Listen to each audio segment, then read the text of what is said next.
থেকে দূরে থাকুন। হ্যালো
তুমি রাখো ঠিক আছে পুরো লাইভটা করো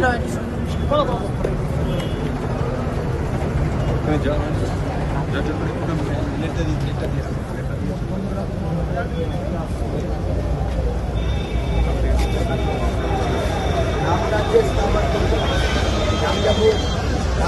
আস্তে আস্তে আমাদের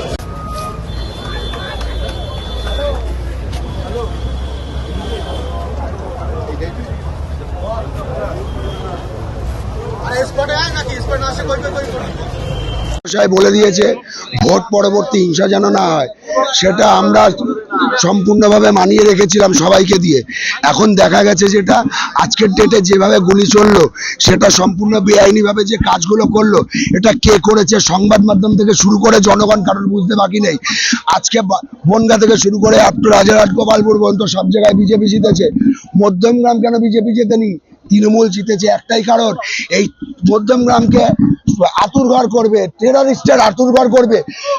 গুলিগালা তো চলতে পারতো বনগা থেকে রাজারহাট গোপালপুর পর্যন্ত, ওখানে চলেনি, ওখানে সুশাসন জারি চলছে। কিন্তু মধ্যমগ্রামে তৃণমূল জেতার পরেই এনকাউন্টার করে গুলি করে আমাদের শুভেন্দুদার প্রিয়কে মারা হয়েছে। এটা কিন্তু ঠিক হয়নি। এনার নাম আছে দাদা যেটা বললো সেটাই হয়েছে আমাদের দুয়ারিয়ার সামনেটা হয়েছে এই জিনিসটা। আমার কাছে যতদূর খবর আছে বাইকে করে সেই গুলিটা চলেছে এবং তাতে উনি মারা গেছেন। এতে আমরা যথেষ্ট শোকাস্তব্ধ। বাইকে আমরা যতদূর খবর পেয়েছি 4-5 জন ছিল এবং তারা টার্গেট করে গুলিটা করেছে। কিন্তু আমাদের কাছে যেটা খবর আছে 4-5টা বাইক ছিল এবং আমরা আগামী দিনে যাতে এই জিনিসটা না হয় সেই জিনিসটার জন্য আমরা প্রশাসনের কাছে দাবি রাখবো যাতে পূর্ণ সহযোগিতা পাওয়া হয়।